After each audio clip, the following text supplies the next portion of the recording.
Je m'appelle Marcel René Lefebvre. J'ai 76 ans et je tiens encore debout après une vie de labeur que la plupart des gens ne comprendront jamais. Ancien facteur ayant donné 35 ans de ma vie à la Poste, je pensais avoir mérité le repos. Au lieu de ça, en décembre dernier, je me suis retrouvé au gala de Noël du Cercle de l'Union à Lyon, dans un costume emprunté qui me serrait aux épaules et dont les manches tombaient trop bas sur mes poignets. Autour de moi, 200 cadres en smoking de créateurs levèrent des coupes en cristal remplies de champagne que je ne pourrais jamais me payer. Mon fils Thierry s'est approché du micro, sa voix assurée avec cette confiance d'un homme qui avait appris à dominer chaque pièce où il entrait. « La famille représente tout pour moi », a-t-il dit en souriant à l'Assemblée. « C'est pourquoi je verse à mon père 3 000 € chaque mois pour qu'il puisse vivre dignement après toutes ces années de sacrifice. » Les applaudissements ont été immédiats, chaleureux, admiratifs. Je suis resté là, figé. 3 000 € par mois. Je travaille 70 heures par semaine à 76 ans. Ma Peugeot 206 de 2003 a un chauffage qui est mort il y a 2 hivers. Hier soir, j'ai mangé des lentilles directement de la boîte.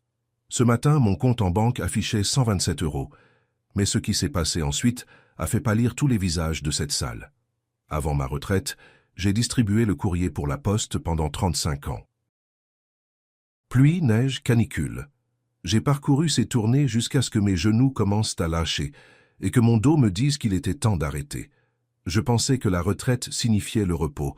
Je pensais l'avoir mérité. Au lieu de ça, à 76 ans, je cumule 3 emplois juste pour survivre. 35 heures par semaine comme agent de sécurité de nuit dans un complexe de bureaux du centre-ville. Assis sur une chaise à surveiller des écrans jusqu'à ce que mes yeux brûlent. 25 heures à nettoyer des sols d'entrepôt, poussant une serpillière dans des bâtiments, qui sentent le diesel et le carton. Travaillant jusqu'à 3 heures du matin, quand la plupart des gens dorment. Encore 10 heures derrière la caisse chez Lidl, scannant des articles pour des clients qui regardent à travers moi comme si je faisais partie du mobilier. 70 heures par semaine. Mon corps me fait mal à des endroits dont j'ignorais qu'il pouvait faire mal. Mon fils Thierry a construit quelque chose de différent. La promotion immobilière.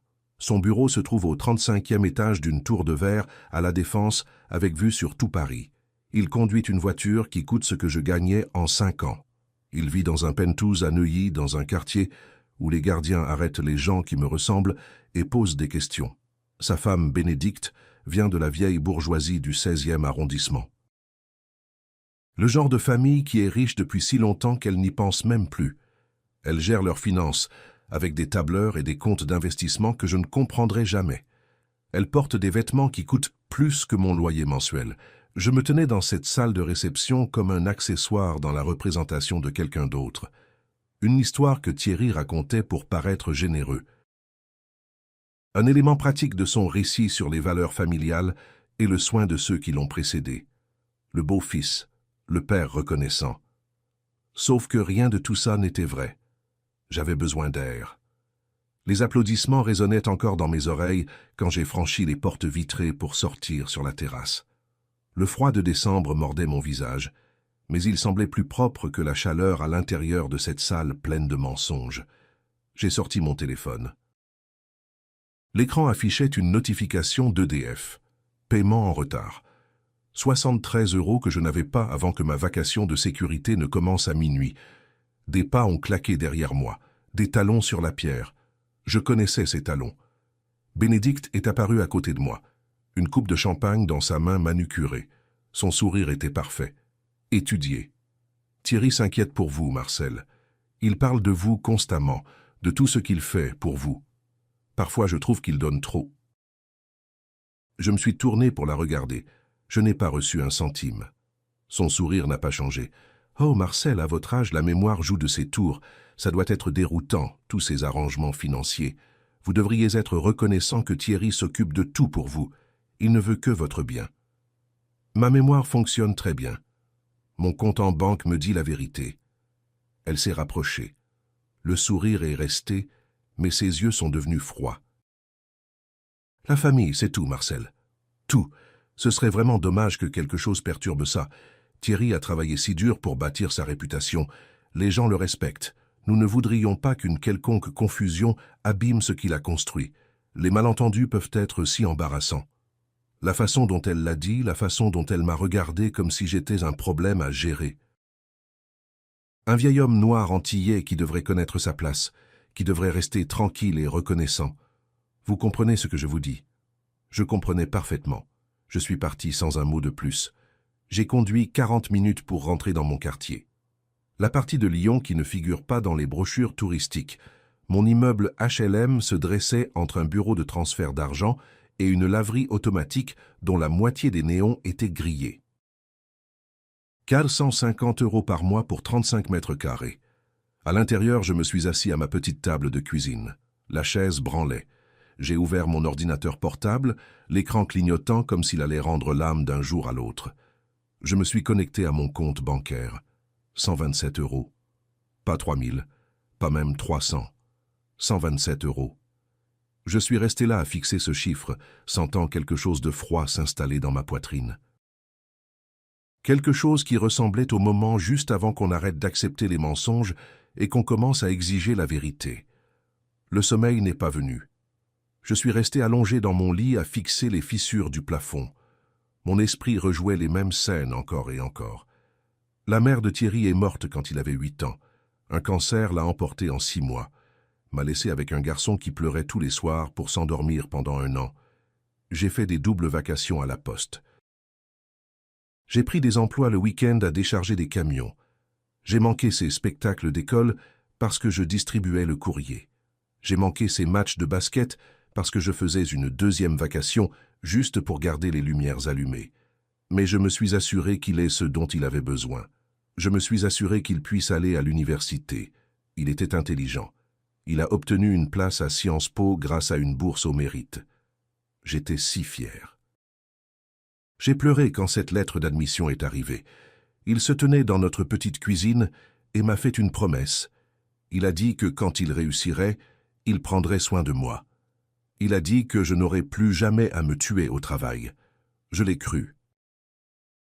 Maintenant, me voilà à 76 ans, travaillant 70 heures par semaine, pendant qu'il se tenait dans des salles de réception, racontant à des inconnus qu'il me donnait 3000 € par mois, utilisant mon nom pour construire sa réputation, utilisant mon sacrifice pour paraître généreux, et sa femme me menaçant sur une terrasse me disant de rester tranquille, d'être reconnaissant, sachant qu'on m'avait appris toute ma vie à ne pas faire de vagues, sachant que les hommes comme moi, les Antillais de ma génération arrivée en métropole par le Bumidum, avaient été formés à accepter ce qu'on leur donnait et à ne pas poser de questions.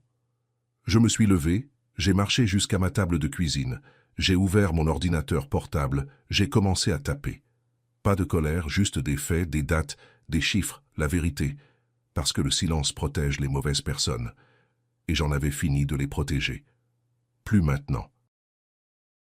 Le lendemain matin, je suis entré à la bibliothèque municipale de Villeurbanne, dès l'ouverture des portes à 9h ans. La bibliothécaire m'a reconnu. Je venais assez souvent. Internet gratuit, chauffage gratuit en hiver, un endroit où s'asseoir qui ne coûtait rien. J'ai pris un poste informatique près de la fenêtre et j'ai ouvert Google. Mes doigts se déplaçaient lentement sur le clavier. Abus financiers, personnes âgées, France. J'ai appuyé sur Entrée. Le premier article m'a retourné l'estomac. Il expliquait exactement ce que je soupçonnais. Quand quelqu'un déclare un parent âgé comme personne à charge sur ses impôts, il doit fournir plus de la moitié du soutien financier de ce parent. Le fisc exige des preuves, de vraies preuves, de la documentation, des relevés bancaires, des reçus. Si vous réclamez la déduction sans réellement fournir le soutien, c'est de la fraude, un délit pénal. J'ai continué à lire. Les articles parlaient de la fréquence de ce phénomène. Des enfants adultes déclarant des parents âgés pour réduire leurs charges fiscales, économisant des milliers d'euros chaque année, construisant des réputations de membres de familles généreux, tout cela pendant que le parent vivait dans la pauvreté. J'ai cherché un autre terme. Fraude fiscale ascendant à charge. Plus de résultats. Sanctions pénales, prison, amende. Alors j'ai compris. Thierry ne mentait pas seulement à ses associés. Il mentait à l'État français, utilisant mon nom sur ses déclarations d'impôts, affirmant qu'il me soutenait, obtenant des déductions, réduisant ce qu'il devait, économisant de l'argent pendant que je travaillais 70 heures par semaine, juste pour manger. Ce n'était pas juste une trahison, c'était du vol, et c'était pénal. Ce soir-là, je me suis présenté pour ma vacation à l'entrepôt à 23 heures ans. Le bâtiment faisait 7 étages, abritait plusieurs entreprises. Mon travail consistait à nettoyer les parties communes et les couloirs. Vers 2 heures du matin, la plupart des bureaux étaient sombres et vides.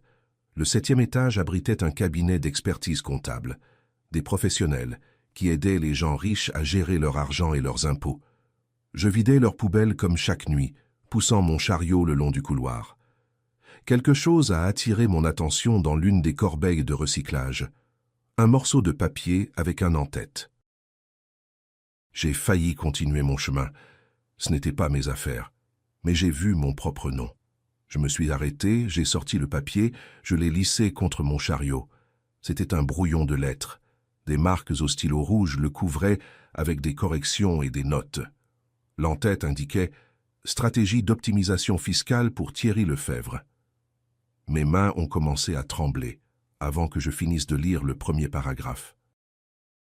Comme discuté, nous avons structuré l'arrangement de prise en charge d'ascendant pour Marcel Lefebvre afin de maximiser votre avantage fiscal. Le montant de soutien mensuel de 3 000 € crée une déduction substantielle tout en maintenant les standards de documentation requis par les protocoles de contrôle fiscal. Nous recommandons de continuer la structure actuelle via la SCI Montclair Patrimoine pour maintenir une séparation entre la comptabilité personnelle et professionnelle. Je l'ai relu puis une 3e fois. SCI Montclair Patrimoine. Le nom de jeune fille de Bénédicte était Montclair. Je savais au moins ça. Elle venait de la famille Montclair du 16e arrondissement. Vieille bourgeoisie remontant à des générations. Ce n'était pas juste Thierry, c'était eux deux. Ils avaient monté une sorte de société utilisant le nom de sa famille, faisant circuler de l'argent à travers elle, créant des documents qui disaient qu'ils me soutenaient, construisant une piste pour le fisc pendant que je mangeais des lentilles en boîte. J'ai sorti mon téléphone. L'écran était fissuré depuis que je l'avais fait tomber le mois dernier, mais il fonctionnait encore. J'ai pris des photos, plusieurs angles. Je me suis assuré que chaque mot était visible.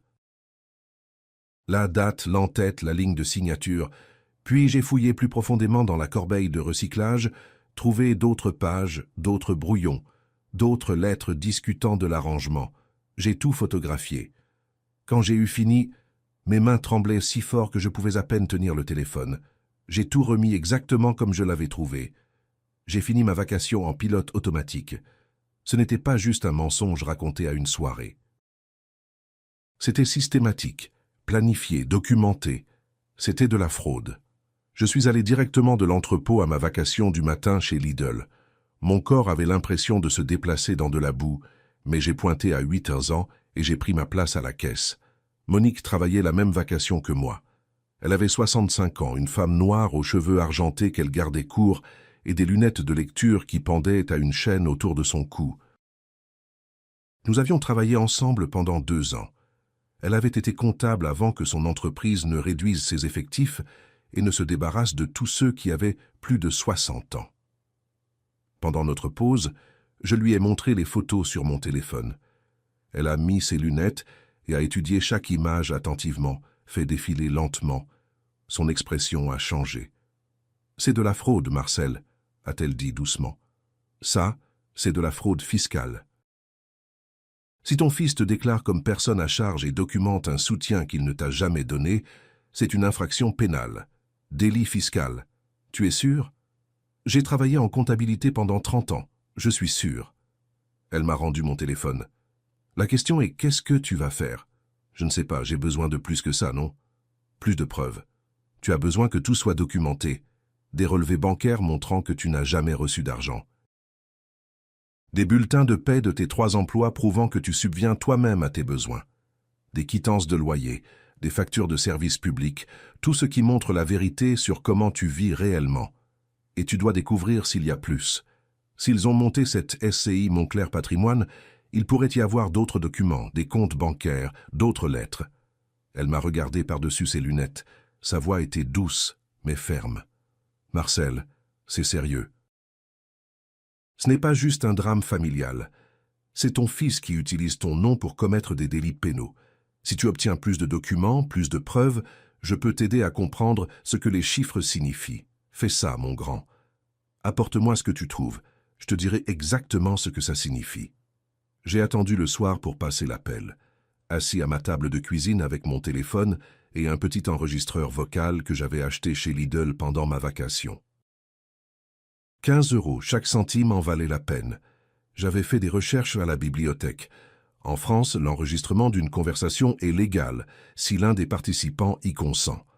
Tant que je fais partie de la conversation, je peux légalement l'enregistrer. J'ai appuyé sur « Enregistrer » sur les 2 appareils et j'ai composé le numéro de Thierry. Il a répondu à la 3e sonnerie. « Papa, tout va bien ? J'ai besoin de te poser une question. À la soirée, tu as dit à tout le monde que tu me donnes 3 000 € par mois. » Le silence s'est étiré pendant 3 secondes.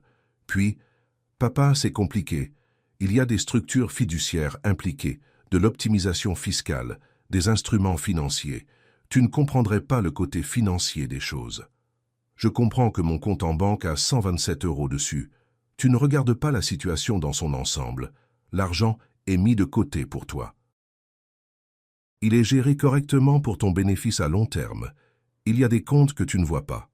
Quel compte? Où? Montre-moi. » Sa voix a changé. Elle a pris ce tranchant dont je me souvenais quand il était adolescent et prise en flagrant délit de mensonge. « Papa, je crois que tu deviens confus. Ça arrive à ton âge. Les problèmes de mémoire sont tout à fait normaux. Peut-être qu'on devrait parler de te trouver de l'aide. Tu as pensé aux résidences-services, à un endroit avec du personnel qui peut t'aider à garder une trace de ces choses. » Ma main s'est serrée sur le téléphone. « Ma mémoire fonctionne très bien, Thierry. Je me souviens de chaque facture que je paie, de chaque vacation que je fais, de chaque boîte de lentilles que je mange au dîner, parce que c'est tout ce que je peux me permettre. Tu te montes la tête pour rien. Je gère tes finances. Je m'occupe de tout. Tu devrais être reconnaissant au lieu de m'appeler avec des accusations. » J'ai entendu une voix en arrière-plan. « Bénédicte. » Je ne pouvais pas distinguer les mots, mais le ton était clair, tranchant, autoritaire. Thierry a couvert le téléphone, conversation étouffée. Quand il est revenu, sa voix était plus dure. « Papa, je dois y aller. On en reparlera plus tard. Et sérieusement, pense à ce rendez-vous chez le médecin. » La ligne s'est coupée. Je suis resté là avec le téléphone dans la main, l'enregistreur tournant toujours, ne captant rien d'autre que le silence et ma propre respiration. Le lendemain matin, j'ai appelé Maître Georges Durand. Nous nous connaissions depuis 15 ans, depuis que nous avions commencé tous les deux à fréquenter la même paroisse. C'était un avocat qui faisait du droit de la famille et des affaires de personnes âgées. Un homme bien, honnête. Georges, c'est Marcel Lefebvre. J'ai besoin de te parler de quelque chose de sérieux. Bien sûr, qu'est-ce qui se passe? Je lui ai tout raconté. La soirée, l'enregistrement, la lettre que j'avais trouvée à l'entrepôt. Il a écouté sans m'interrompre. Quand j'ai eu fini, la ligne est restée silencieuse pendant un long moment. Puis il a dit « Marcel, c'est sérieux. Ce que tu décris, c'est de l'abus de faiblesse sur personnes âgées, combiné à de la fraude fiscale. Si ton fils te déclare comme personne à charge et documente un soutien qui ne t'a jamais atteint, ça pourrait être des poursuites pénales. Quand est-ce que tu peux venir me voir? Aujourd'hui, si tu peux. Viens à mon cabinet à 14 h. À son cabinet cet après-midi-là, je lui ai montré tout ce que j'avais sur mon téléphone. Les photos de la lettre du cabinet comptable, l'enregistrement de l'appel de Thierry, mes relevés bancaires montrant des mois de solde en dessous de 200 €. L'expression de Georges a changé à mesure qu'il regardait chaque élément de preuve. Quand il a eu fini, il m'a regardé. « Marcel, c'est bien, mais on a besoin de plus. Beaucoup plus. On doit construire un tableau complet avant d'aller où que ce soit avec ça. » Georges m'a dit que j'avais besoin de preuves venant de l'intérieur de la maison de Thierry, de vrais documents, des preuves au-delà d'une lettre trouvée dans une poubelle. Je savais que Bénédicte avait son cours de yoga tous les mardis à 10 h du matin. Elle le publiait sur les réseaux sociaux. Des photos d'elle en tenue de sport hors de prix avec des légendes sur le bien-être et le développement personnel. Mardi matin, J'ai conduit jusqu'à leur quartier, les Hauts de Sainte-Foy-les-Lyons. Portail en fer, poste de garde, pelouse qui ressemblait à des greens de golf. Le gardien de sécurité est sorti de sa guérite quand je me suis approché. Jeune homme blanc avec des lunettes de soleil miroir. Il s'est penché vers ma vitre, sa main reposant près de sa ceinture. « Je peux vous aider, monsieur ?» La façon dont il a dit « monsieur » rendait clair qu'il pensait que je n'avais rien à faire là. J'ai gardé mes mains visibles sur le volant. Je rends visite à mon fils Thierry Lefebvre. Je m'appelle Marcel Lefebvre. Il a regardé son registre, puis moi, puis de nouveau le registre, prenant son temps. Pièce d'identité. J'ai passé mon permis de conduire par la vitre. Même nom de famille que Thierry. Même adresse indiquée comme proche parent dans leur système. Il l'a étudié plus longtemps que nécessaire. Il vous attend? Je suis son père. Je passe quand je peux. Il m'a finalement fait signe de passer, mais je l'ai vu décrocher son téléphone alors que je passais. La maison de Thierry se trouvait au bout d'un cul-de-sac, style provençal, garage 3 voitures, fontaine dans le jardin de devant. Je me suis garé dans la rue et j'ai marché jusqu'à la porte, mon cœur cognant contre mes côtes. C'est Fatima qui a ouvert. La femme de ménage, marocaine, peut-être 50 ans, avec des yeux gentils. Je l'avais rencontrée une fois à un dîner de fête. « Monsieur Marcel, monsieur Thierry est au travail. » Je sais. J'espérais attendre dans son bureau, peut-être lui laisser un mot. Elle a hésité, a jeté un coup d'œil à l'intérieur de la maison. « D'accord, vous savez où c'est. » Je me souviens. « Merci, Fatima. » Le bureau de Thierry était au premier étage. Bureau en bois massif, fauteuil en cuir, classeur. J'ai fermé la porte derrière moi et je suis allé directement au bureau. Le chéquier était dans le tiroir du haut. Je l'ai ouvert et j'ai commencé à photographier. Page après page. Des chèques mensuels de 3 000 € libellés à l'ordre de SCI Montclair Patrimoine remontant à des années. Un dossier intitulé « Documents fiscaux » se trouvait dans le classeur. À l'intérieur, un tableur. En tête de colonne, date, montant, objet, ligne après ligne. Soutien ML 3 000 € mensuels. Mais aucune indication que l'argent m'ait jamais atteint. Une autre lettre du cabinet d'expertise comptable louant la planification de Thierry, discutant de l'arrangement de prise en charge d'ascendants et comment il fournissait une excellente efficacité fiscale. Mes mains tremblaient si fort que j'ai failli laisser tomber mon téléphone. J'ai pris des photos de tout. Chaque chèque, chaque page du tableur, chaque lettre. Mon téléphone a vibré. SMS de Fatima. Madame Bénédicte a appelé, elle rentre plus tôt, 5 minutes. Mon estomac s'est retourné. J'ai tout remis exactement comme je l'avais trouvé. Fermé les tiroirs, rangé les papiers, je me suis précipité hors du bureau et en bas des escaliers. Fatima m'a retrouvé à la porte. « Partez vite. » J'ai atteint ma voiture juste au moment où une Mercedes blanche tournait dans la rue. Je me suis garé 3 rues plus loin, les mains tremblant encore, assis dans ma voiture essayant de calmer ma respiration. C'est alors que j'ai vu Fatima descendre le trottoir. Elle portait un sac poubelle, mais ses yeux cherchaient. Elle a repéré ma voiture et s'est approchée. J'ai baissé la vitre. Elle a jeté un coup d'œil vers la maison, puis s'est penchée tout près. « Monsieur Marcel, j'ai vu des choses qui me tracassent depuis longtemps. » « Quelles choses? Chaque mois, Madame Bénédicte fait des chèques. 3 000 € à sa société. Elle les met dans un dossier avec votre nom dessus. Mais je ne la vois jamais vous donner quoi que ce soit. Je ne vous vois jamais venir chercher de l'argent. Une fois j'ai posé la question. Elle m'a dit que ça ne me regardait pas et de me concentrer sur le ménage.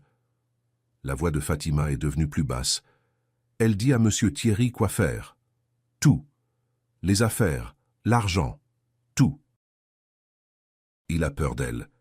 Je pense que quand ils se disputent, elle lui rappelle sa famille, leurs relations, ce qu'ils peuvent faire pour lui ou contre lui. Avez-vous vu d'autres documents? Des lettres? Des relevés bancaires? Elle a hoché la tête. Dans le bureau, il y a tout un dossier.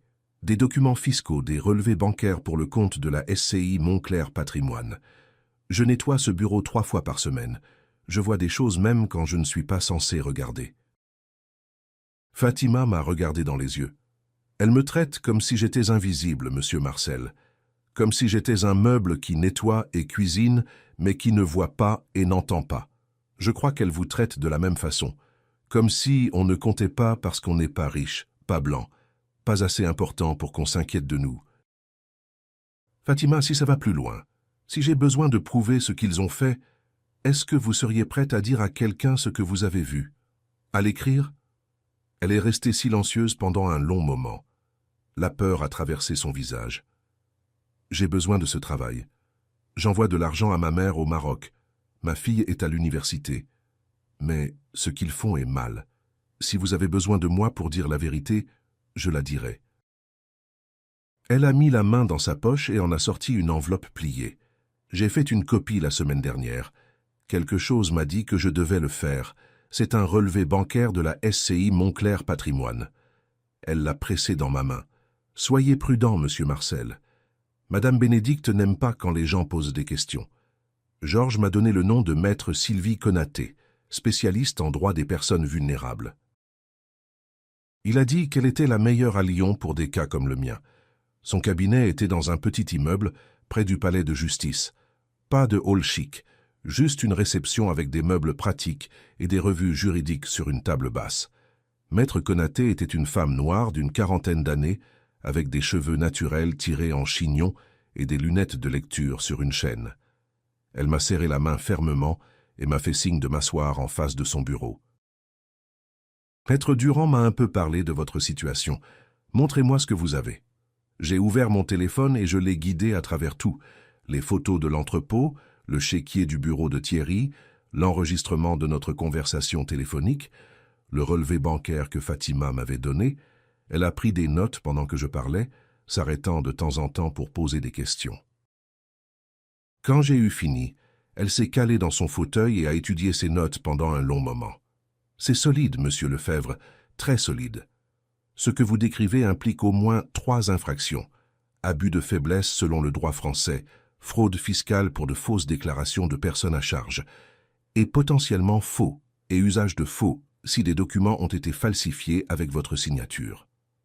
Je n'ai jamais rien signé. Aucun document fiduciaire, aucune autorisation de transfert, rien. Elle a levé les yeux brusquement. Jamais. Vous êtes absolument certain. Je m'en souviendrai si j'avais signé quelque chose comme ça. Alors nous devons découvrir si votre signature existe quelque part quand même. Parce que s'ils font circuler de l'argent sur des comptes et prétendent que c'est pour vos soins, il devrait y avoir de la paperasse. Des formulaires bancaires, des demandes d'ouverture de compte, quelque chose avec une signature dessus. Elle a pris d'autres notes. Voici ce qu'on fait ensuite. Premièrement, j'envoie des lettres de conservation à chaque institution financière qui pourrait être impliquée. Banque, société d'investissement, le cabinet d'expertise comptable, notification légale qu'ils ne peuvent pas détruire de documents vous concernant. Deuxièmement, on documente tout ce dont vous pouvez vous souvenir. Date, conversation, montant. Troisièmement, on se prépare à rencontrer le procureur de la République. Le procureur, vous pensez que ça va aussi loin? Monsieur Lefebvre, votre fils et votre belle-fille commettent une fraude depuis des années, utilisant votre identité, volant l'État français. Ça va absolument aussi loin. Elle s'est penchée en avant. Mais j'ai besoin de vous poser une question difficile. Êtes-vous prêt pour ce qui va suivre? Ça va être laid. Ça va détruire votre relation avec votre fils. Êtes-vous préparé à ça? J'ai pensé aux semaines de 70 heures à 76 ans, aux lentilles en boîte et aux menaces sur les terrasses. J'ai travaillé 70 heures par semaine à 76 ans, juste pour survivre. Je suis prêt. Cette nuit-là, je suis rentré de ma vacation de sécurité à 6 heures du matin. Une enveloppe gisait sur le sol juste à l'intérieur de la porte de mon appartement, blanche, sans timbre, sans adresse de retour. Quelqu'un l'avait glissée sous la porte pendant que je travaillais. Je l'ai ramassée avec précaution et je l'ai ouverte. À l'intérieur, une seule feuille de papier avec un message tapé à la machine. Arrêtez. Vous ne comprenez pas ce que vous risquez. Les affaires de famille restent privées. Ceci ne profite à personne. Reculez pendant qu'il est encore temps. Pas de signature, rien pour identifier qui l'avait envoyé. Mais je savais que le timing était trop parfait. Le lendemain de ma visite chez Thierry, le lendemain où j'avais pris ces photos, j'ai vérifié mon téléphone. 6h15 du matin. Je suis allé au tiroir de ma cuisine et j'ai sorti un sachet plastique de congélation. J'ai glissé l'enveloppe et la lettre dedans sans les toucher plus que nécessaire. J'ai écrit la date et l'heure sur un morceau de scotch d'emballage et je l'ai collé sur le sachet. Puis j'ai appelé Maître Konaté. Elle a répondu à la deuxième sonnerie, sa voix alerte malgré l'heure matinale. Ils ont laissé une menace sous ma porte. Lisez-la moi. Je l'ai fait. Elle est restée silencieuse un moment après que j'ai fini. Monsieur Lefebvre, c'est de l'intimidation de témoin. Techniquement, c'est aussi une preuve qui aide notre dossier. Ça montre une conscience de culpabilité.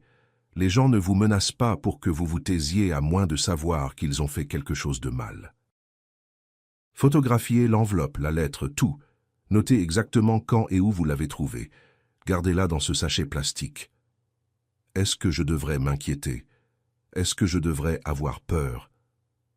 Soyez conscient de votre environnement, mais ne les laissez pas vous effrayer jusqu'au silence. C'est exactement ce qu'ils veulent. On va accélérer maintenant. J'aurai ces lettres de conservation envoyées cet après-midi. Qu'après avoir raccroché, je me suis assis à ma table en regardant cette enveloppe dans sa pochette plastique. Quelqu'un pensait pouvoir effrayer un vieil homme pour qu'il abandonne. Ils avaient tort. Je n'arrivais pas à dormir. Mon esprit n'arrêtait pas de rejouer tout. Les menaces, les preuves, les années de mensonges.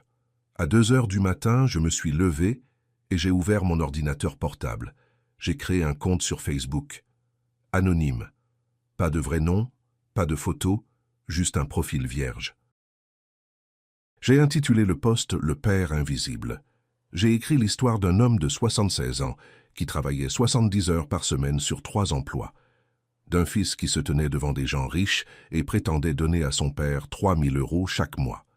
De manger des lentilles en boîte et conduire une voiture avec un chauffage cassé pendant que ce même fils vivait dans un hôtel particulier. De découvrir que tout était un mensonge, une représentation. Un moyen de paraître généreux et d'économiser sur les impôts.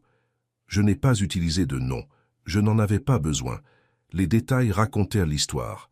J'ai appuyé sur « Publier » à 3h27 du matin et je suis allé me coucher.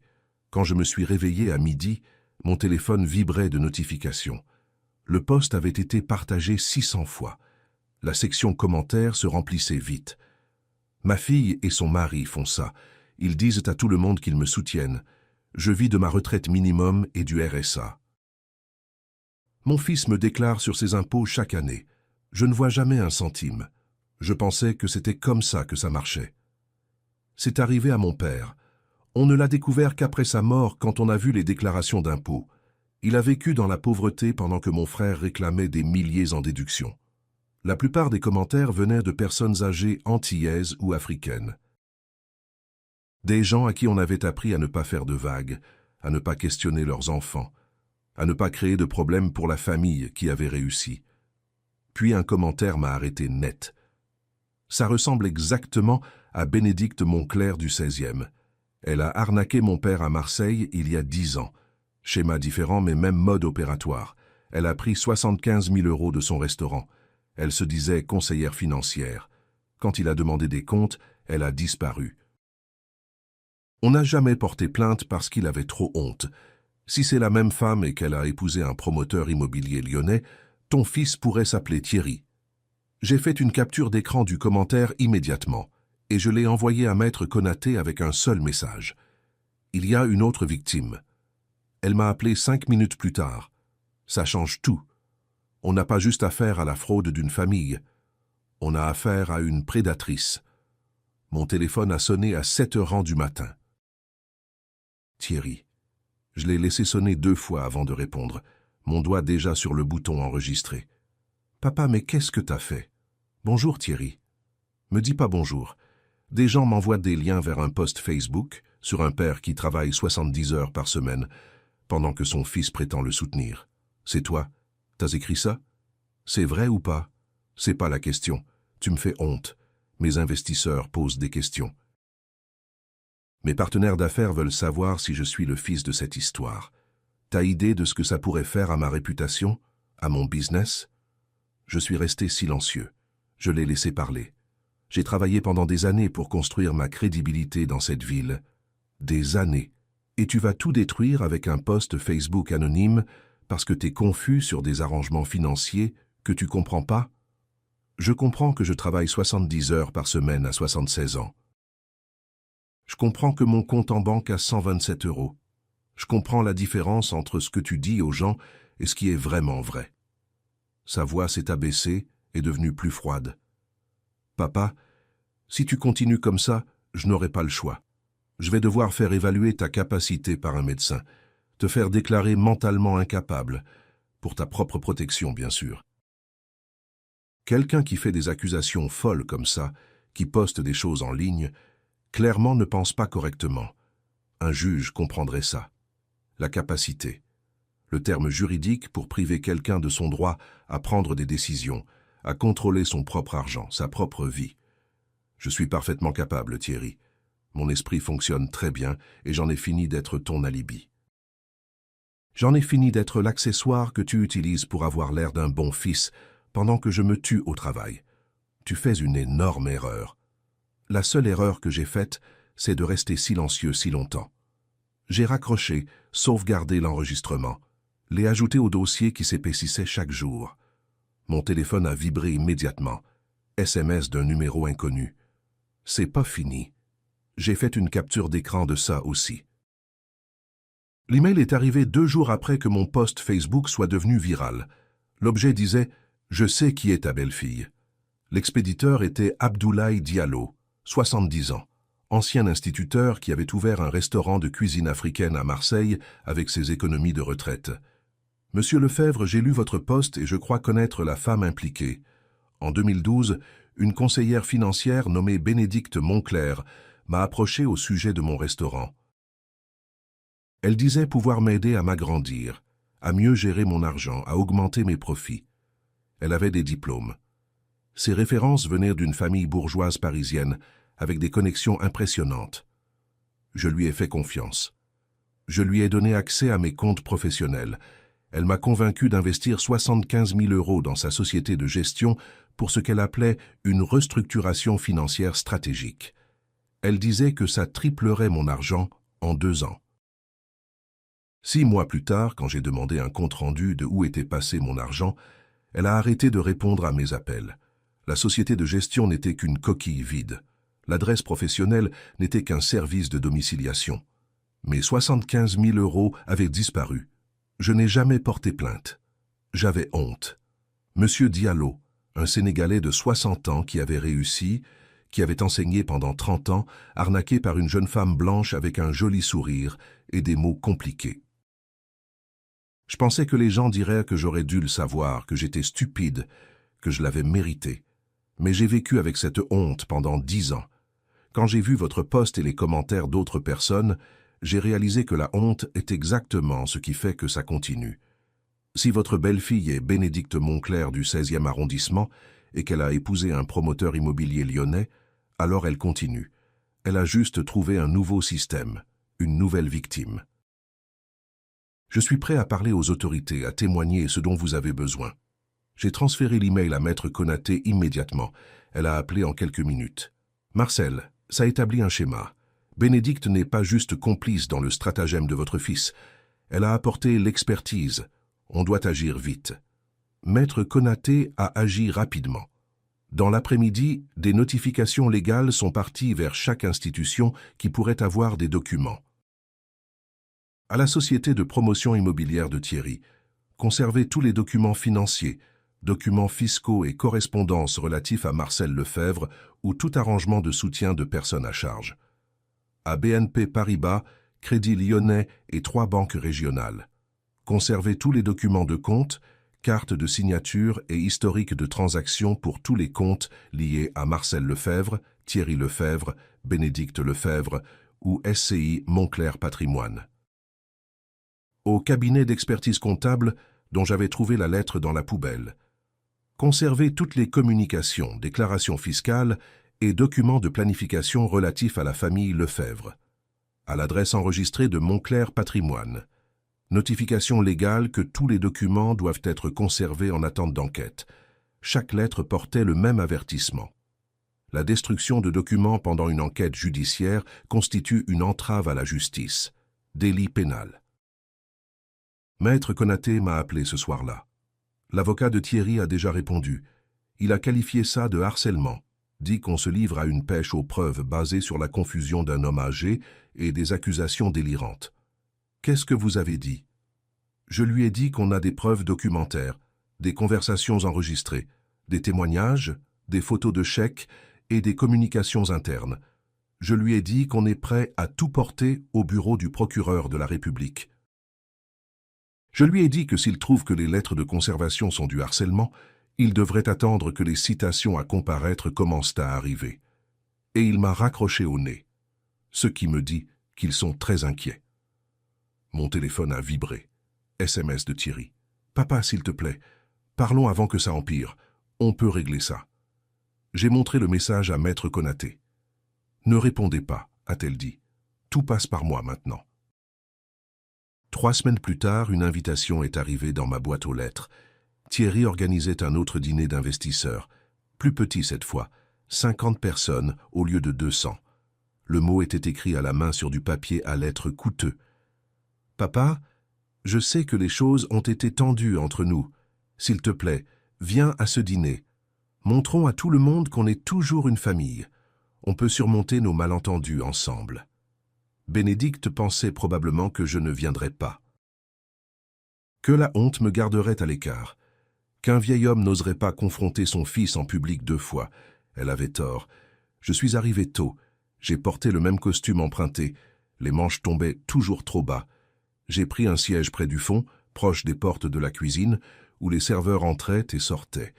Principalement des travailleurs noirs et maghrébins. Des gens qui comprenaient ce que les semaines de 70 heures représentaient. Thierry a fait son discours. A parlé d'intégrité dans les affaires, de l'importance des valeurs familiales, de construire un héritage de responsabilité et de soins pour ceux qui nous ont précédés. Il n'a pas mentionné 3 000 € cette fois, ne m'a pas mentionné par mon nom.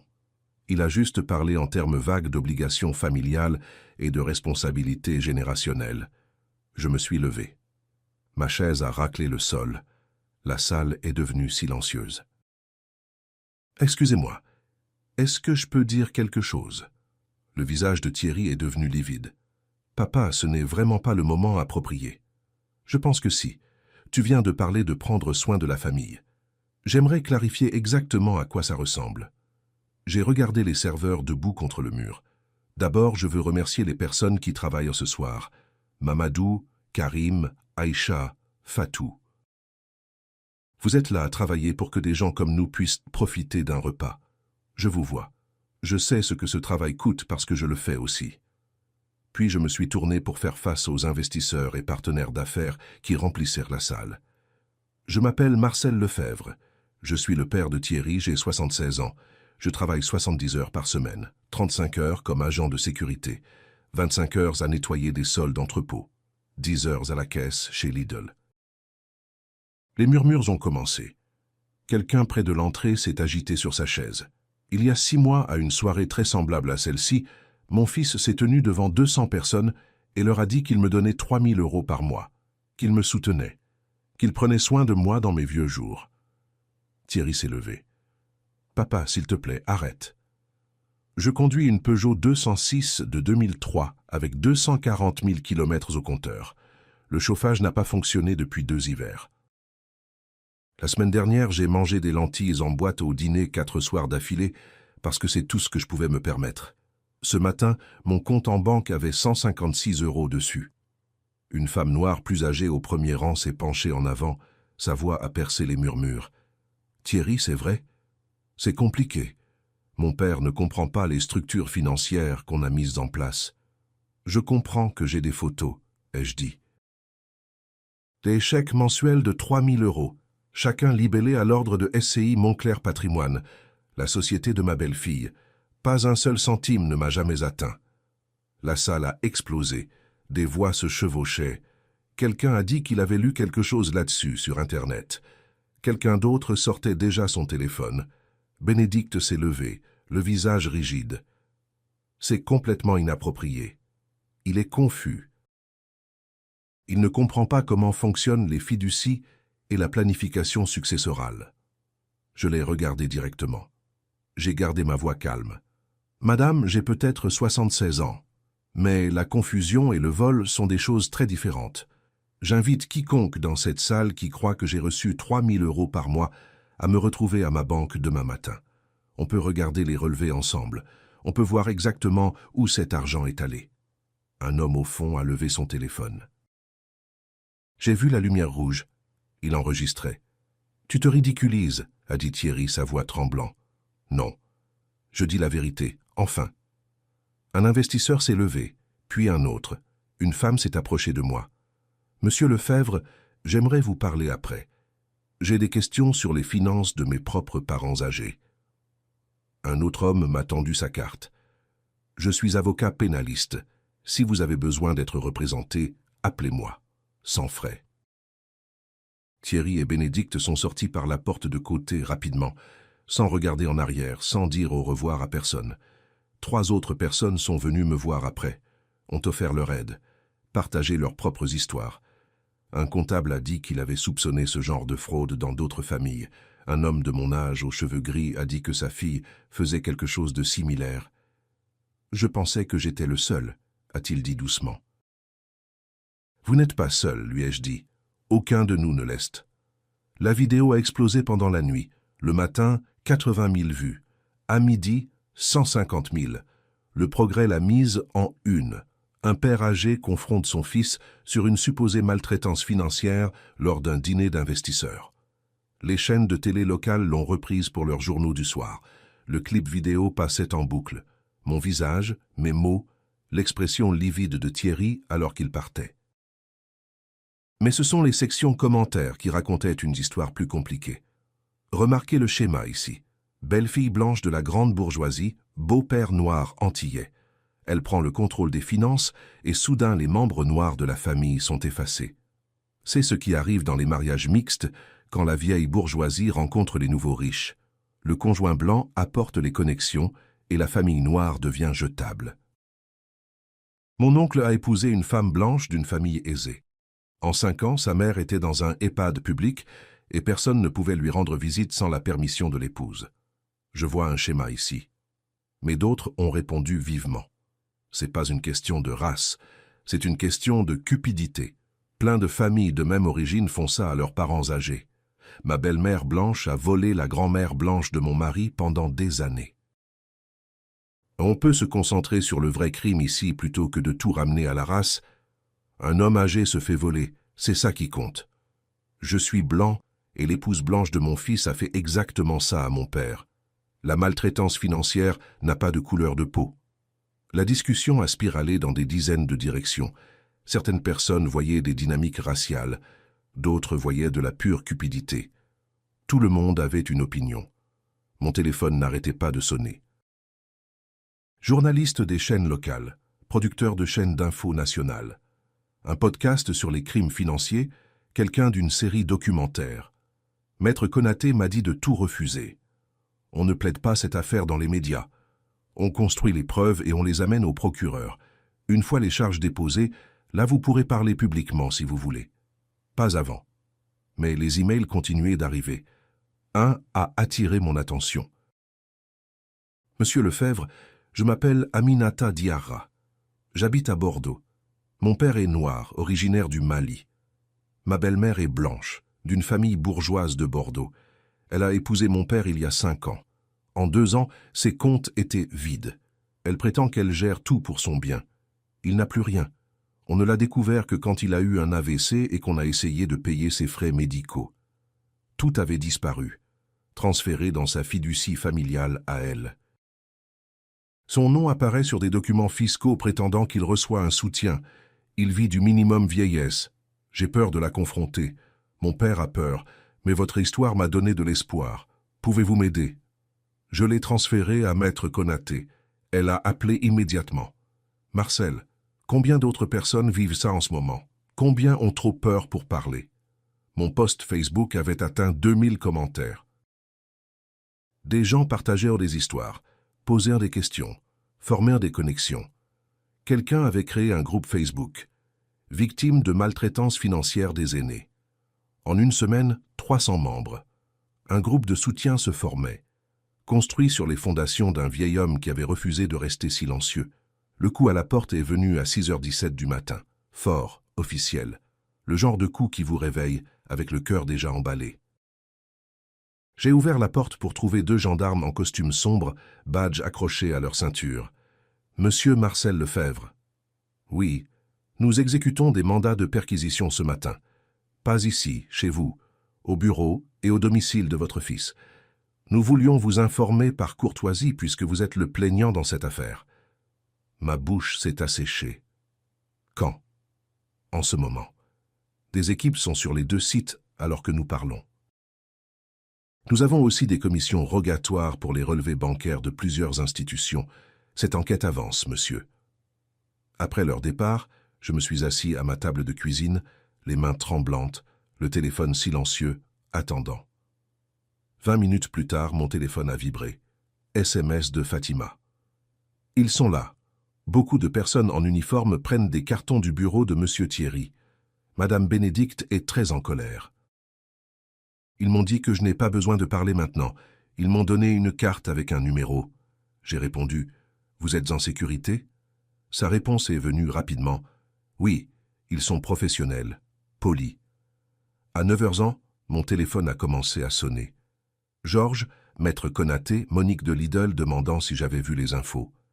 J'ai allumé la télé. France 3 Régions avait une équipe de tournage devant l'immeuble de bureau de Thierry. Le bandeau en bas de l'écran disait « Des gendarmes exécutent un mandat de perquisition chez un promoteur immobilier lyonnais. » Une journaliste se tenait sur le trottoir. Des sources nous indiquent que ceci est lié à des allégations de maltraitance financière de personnes âgées et de fraude fiscale. Les enquêteurs sont à l'intérieur depuis plus de 2 heures, retirant des cartons de documents financiers et du matériel informatique. La vidéo montrait des gendarmes en coupe-vent portant des cartons d'archives vers des véhicules banalisés. Thierry se tenait en arrière-plan avec son avocat, tous deux regardant. Le visage de Thierry paraissait vide. À midi, son avocat avait publié un communiqué de presse. Il s'agit d'un abus de pouvoir judiciaire et de harcèlement d'un homme d'affaires qui a réussi. Mon client a pleinement coopéré avec toutes les demandes et maintient son innocence totale. Ces allégations proviennent de malentendus familiaux exploités par des enquêteurs zélés en quête de publicité.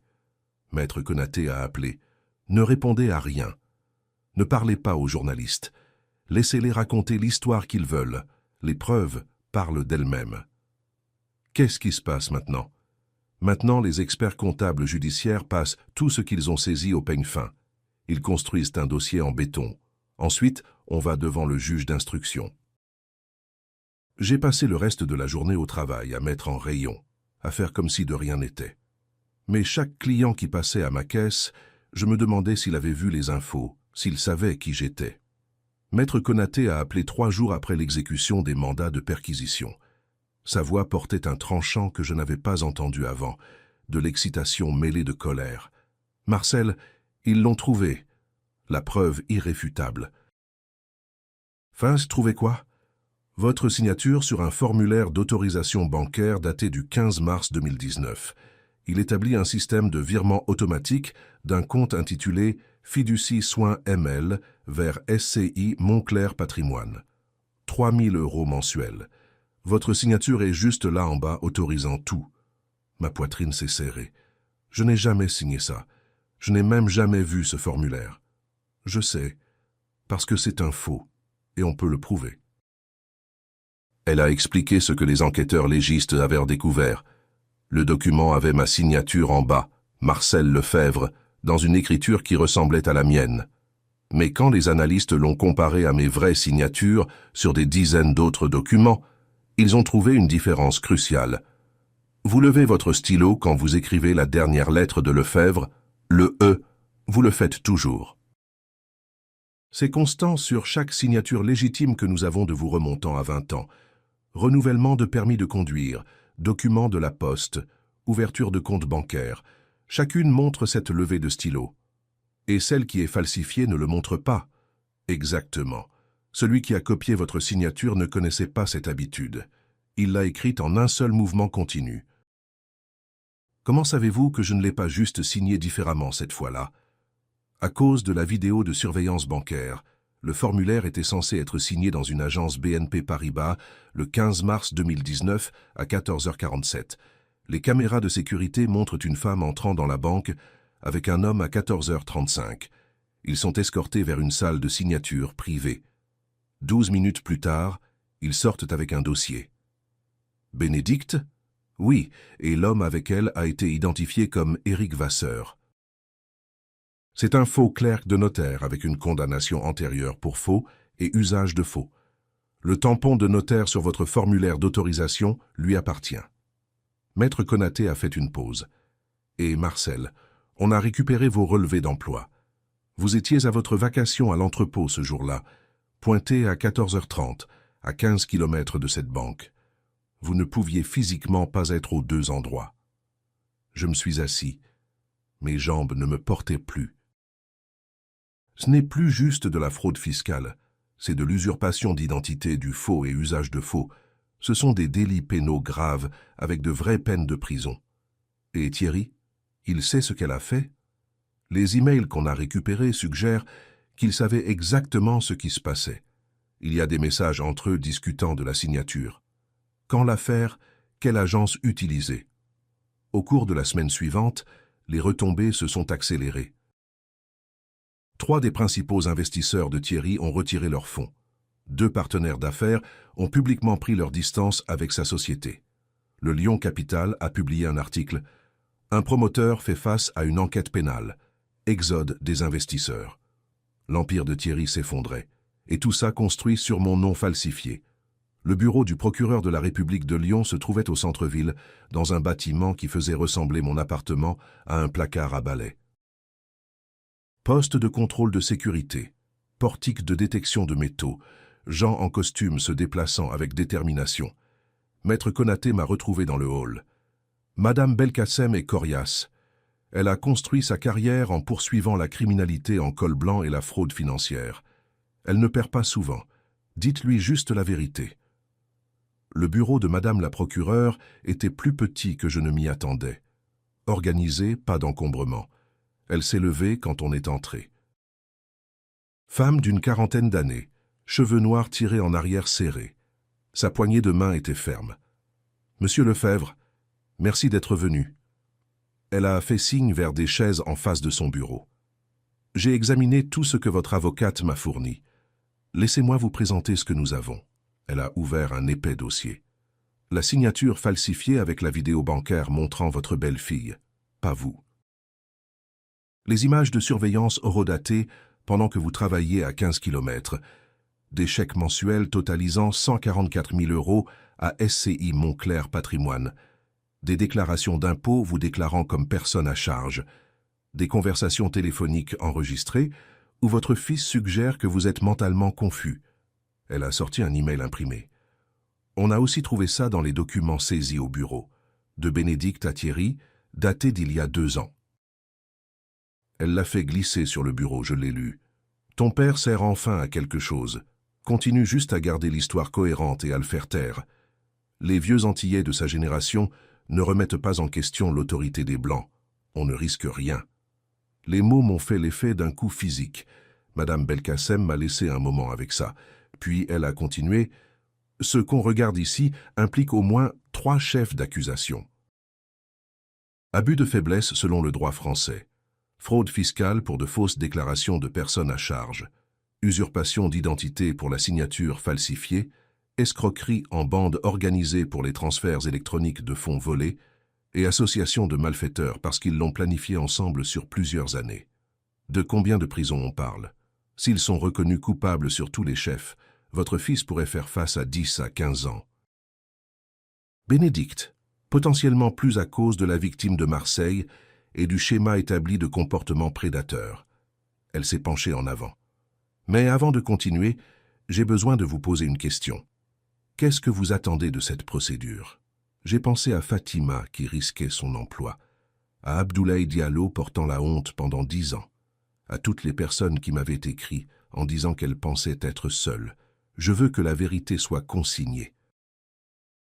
Pas juste pour moi, pour tous ceux à qui c'est arrivé, chaque parent dont l'enfant s'est servi d'eux, chaque personne âgée à qui on a dit qu'elle était confuse alors qu'elle se faisait voler. Madame Belkacem a hoché la tête lentement. Alors mettons ça au dossier. Le juge d'instruction entame ses investigations dans 2 semaines. Je n'étais pas autorisé dans le bureau du juge d'instruction. Maître Konaté m'a expliqué que les juges d'instruction mènent leurs investigations sans la défense présente. Pas de contre-interrogatoire, juste des témoins et des documents construisant un dossier pièce par pièce. J'ai attendu dans une salle de conférence au bout du couloir avec Georges. On a bu du mauvais café d'un distributeur et on a regardé l'horloge. Des heures ont passé. Mon téléphone est resté silencieux. Le premier témoin était un directeur d'agence de BNP Paribas.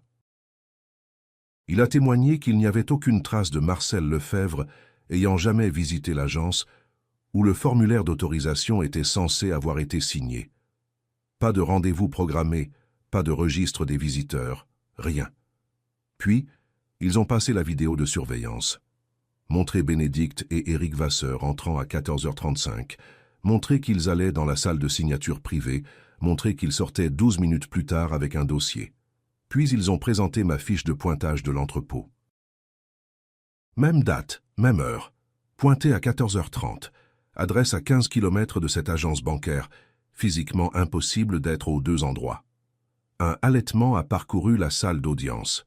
3 des assesseurs se sont penchés en avant. Un a secoué la tête lentement. Fatima a témoigné ensuite. Maître Konaté avait passé des heures à la préparer, s'assurant qu'elle se concentre sur les faits plutôt que sur les sentiments, s'assurant que sa déclaration soit claire et inébranlable. Elle a décrit 3 ans à regarder Bénédicte faire des chèques mensuels à SCI Montclair Patrimoine, les classant dans des dossiers marqués de mon nom, mais les envoyant à une boîte postale. Elle a décrit avoir entendu des disputes entre Thierry et Bénédicte sur le fait de me garder tranquille jusqu'après la période fiscale. Puis elle a cité Bénédicte directement. Des mots que Fatima avait écrits dans son journal personnel la nuit où elle les avait entendus. Les vieux Antillais ne font pas de vagues. La société leur a appris à ne pas questionner les Blancs en position d'autorité. On est tranquille tant que M. Marcel reste silencieux. La salle est restée complètement immobile après que Fatima a dit ces mots. Plusieurs personnes présentes se sont penchées en avant. Une a écrit furieusement dans son carnet. La voix de Fatima s'est brisée quand elle a parlé d'avoir besoin de son emploi, d'avoir peur, mais de savoir que c'était mal.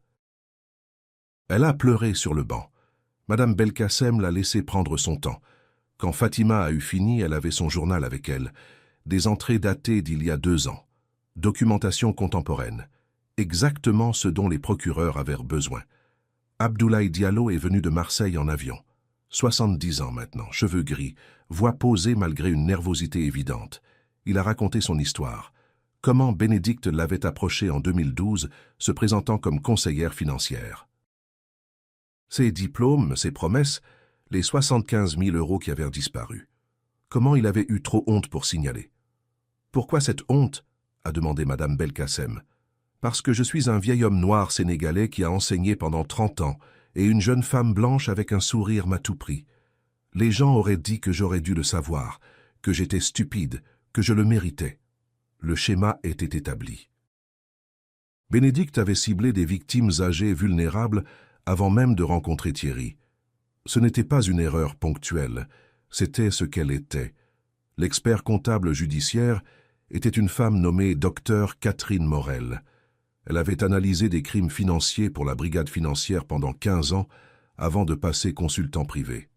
Elle a guidé l'Assemblée à travers chaque euro avec une précision chirurgicale. Sur 48 mois, des chèques totalisant 144 000 € ont été émis. 3 000 € mensuels de la société de promotion immobilière, Lefebvre à SCI Montclair Patrimoine. Elle a affiché des graphiques sur les écrans montés dans toute la salle d'audience, des lignes claires montrant l'argent circulant dans une seule direction, loin des comptes professionnels de Thierry vers le contrôle de Bénédicte. Sur ces 144 000, environ 96 000 ont été transférés vers des comptes personnels au nom de Bénédicte Lefebvre. Les 48 000 restants ont été retirés en espèces ou utilisés pour des achats de luxe documentés sur des relevés de cartes de crédit. Elle a fait défiler les reçus. 12 000 € pour un voyage de 2 semaines en Italie, 8 000 € de bijoux chez Cartier, 5 000 € dans un spa de luxe à Megève, 3 500 € à une vente aux enchères de vin en Bourgogne. Combien de cet argent a atteint Marcel Lefebvre a demandé Madame Belkacem. 0. Docteur Morel a montré mes relevés bancaires sur l'écran. Mois après mois, jamais plus de 200 €, souvent moins de 150.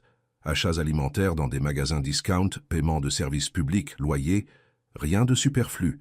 Pas de vacances, pas de bijoux, pas de cure thermale. C'est un homme qui travaillait 70 heures par semaine à 76 ans. Ces relevés montrent la réalité financière de quelqu'un qui survit, pas de quelqu'un qui reçoit 3 000 € par mois. Quand ils ont appelé mon nom, je me suis levé lentement. Mes jambes semblaient peu sûres, mais j'ai atteint la barre des témoins. J'ai posé ma main sur le document. J'ai juré de dire la vérité. Madame Belkacem s'est approchée avec une expression douce. « Monsieur Lefebvre, dites-nous s'il vous plaît quel âge vous avez. » « J'ai 76 ans. »« Combien d'heures par semaine travaillez-vous » ?« 70 heures. »« 35 heures comme agent de sécurité de nuit. 25 heures à nettoyer des sols d'entrepôt. 10 heures à la caisse chez Lidl. » À 76 ans, pourquoi travaillez-vous 70 heures par semaine ? Parce que je dois manger. Je dois payer le loyer. Je dois garder les lumières allumées. Je n'ai pas le choix. Elle a montré mes relevés bancaires sur l'écran, mois après mois, jamais plus de 200 €. On pouvait voir chaque achat au supermarché discount, chaque paiement de facture, chaque plein d'essence. Parlez-nous de la soirée de Noël où votre fils a fait son annonce. J'ai décrit cette nuit-là. Le costume emprunté, debout dans une salle pleine de gens riches. La voix de Thierry disant qu'il me donnait 3 000 € par mois. Les applaudissements. Les yeux de Bénédicte me regardant de l'autre côté de la salle comme si j'étais un problème à contenir. Puis Madame Belkacem a posé la question que j'avais redoutée. « Monsieur Lefebvre, aimez-vous votre fils ?» Ma gorge s'est serrée. J'ai regardé Thierry assis au banc de la Défense. Il pleurait. J'ai pris une longue inspiration. Oui. Les mots sont sortis rauques. Des larmes coulaient sur mon visage. Je l'ai élevé seul après que sa mère est morte d'un cancer quand il avait 8 ans. J'ai fait des doubles vacations à la poste, pris des emplois le week-end, manqué ses spectacles d'école et ses matchs de basket parce que je travaillais juste pour nous garder nourris et logés. Je me suis assuré qu'il puisse aller à l'université. J'étais si fier quand il a été diplômé. Ma voix s'est brisée. Il m'a promis que quand il réussirait, il prendrait soin de moi. Il a dit que je n'aurais plus jamais à me tuer au travail. « Alors, pourquoi êtes-vous là ?» J'ai essuyé mes yeux, j'ai regardé les personnes présentes. Parce que l'amour ne signifie pas accepter le vol. L'amour ne signifie pas laisser quelqu'un utiliser votre nom pour commettre des délits. Il a utilisé mon nom comme un outil, comme si je ne comptais pas, comme si j'étais invisible. Et j'ai refusé d'être invisible plus longtemps. 3 personnes dans l'assistance pleuraient ouvertement. 2 autres avaient les mâchoires serrées. L'avocat de Thierry s'est levé pour le contre-interrogatoire. Il a essayé de suggérer que j'étais confus, qu'à mon âge, les arrangements financiers pouvaient être difficiles à comprendre, que peut-être j'avais signé des documents dont je ne me souvenais pas. « Monsieur Lefebvre, n'est-il pas possible que vous ayez simplement oublié ?» Je l'ai regardé directement. « Monsieur, je pourrais oublier où j'ai garé ma voiture. Je pourrais oublier ce que j'ai mangé au petit déjeuner. Je n'oublie pas 4 ans de relevés bancaires, montrant que je n'ai jamais reçu un seul centime. Je n'oublie pas travailler 70 heures par semaine, à 76 ans, pendant que mon fils vivait dans un hôtel particulier et disait aux gens qu'il me soutenait. Mais des structures financières compliquées. Ce n'est pas si compliqué que ça. L'argent matin ou pas. Mon compte en banque dit la vérité chaque mois. 0 de mon fils. L'avocat a essayé quelques autres angles. Rien n'a tenu. Les preuves étaient trop claires, le contraste trop frappant. Quand je suis descendu, mes mains tremblaient, mais j'avais dit la vérité, toute la vérité. J'avais été invisible trop longtemps. Plus maintenant. Bénédicte a témoigné dans le cadre de son accord de coopération limitée. Elle portait un tailleur bleu marine conservateur et un minimum de bijoux. Ses cheveux étaient tirés en arrière. Elle avait l'air d'essayer de paraître humble. Madame Belkacem l'a guidée à travers les faits de base. Bénédicte a admis avoir reçu les chèques, admis avoir aidé à monter SCI Montclair Patrimoine, admis savoir que l'argent ne m'atteignait jamais. Mais elle a essayé de se présenter comme un acteur secondaire, une épouse qui faisait confiance à son mari. Thierry m'a expliqué que c'était de l'optimisation fiscale. Il a dit que son père avait accepté l'arrangement à des fins patrimoniales. Il a dit que c'était courant dans les familles aisées. Je me suis fié à son expertise. Vous n'avez jamais questionné? J'avais confiance en mon mari. C'est un homme d'affaires qui a réussi. J'ai supposé qu'il savait ce qu'il faisait. Madame Belkacem a hoché la tête lentement, a laissé Bénédicte construire son histoire, a laissé l'Assemblée l'avoir essayé de rejeter toute la faute sur Thierry, puis elle est passée à l'attaque.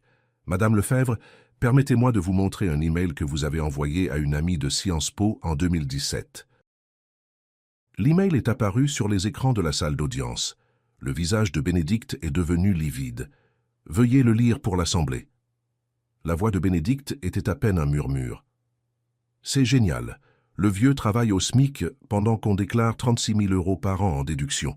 Il ne vérifiera jamais les papiers. Mon père a toujours dit que les Antillais de sa génération ne questionnent pas l'autorité des Blancs. On ne risque rien. La salle a explosé. Les voix se chevauchaient. Quelqu'un dans la galerie a dit « Mon Dieu, assez fort pour que tout le monde entende ».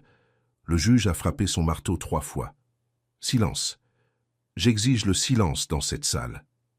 2 des assesseurs avaient de l'air dégoûtés. Un a secoué la tête lentement. Une femme noire âgée parmi les assesseurs a croisé les bras sur sa poitrine. Un autre email. Celui-ci à votre mère. Mars 2019. Vos mots exacts. Bénédicte a fermé les yeux. Le père de Thierry sert enfin à quelque chose. Financer notre train de vie pendant qu'il vit dans la misère, l'ironie est vraiment délicieuse. Encore un SMS à Thierry, mars 2019. Fais faire la signature cette semaine. Utilise Eric. Le vieux ne verra pas la différence entre un vrai clerc de notaire et un faux. Même le propre avocat de Bénédicte avait l'air choqué. Ces emails spécifiques n'étaient pas dans le dossier qu'il avait examiné. Madame Belkacem les avait gardés stratégiquement en réserve. Est-ce que ça ressemble à quelqu'un qui faisait innocemment confiance à son mari, Madame Lefebvre? C'était sorti de son contexte. Je me défoulais. Je ne pensais pas... Vous avez ciblé des victimes âgées avant même de rencontrer Thierry Lefebvre. Abdoulaye Diallo a témoigné de Marseille. Nous avons des emails montrant que vous aviez prévu de l'escroquer des mois avant que votre mari n'apparaisse dans votre vie. Vous n'avez pas suivi l'exemple de Thierry. Vous lui avez appris à faire ça. Bénédicte s'est mise à pleurer, mais c'était trop tard. L'Assemblée avait vu exactement qui elle était. Une prédatrice qui avait trouvé le partenaire parfait en mon fils. Sa crédibilité était détruite. Thierry n'a pas eu le choix de témoigner après que le témoignage de Bénédicte a détruit toute chance d'une stratégie de défense unifiée.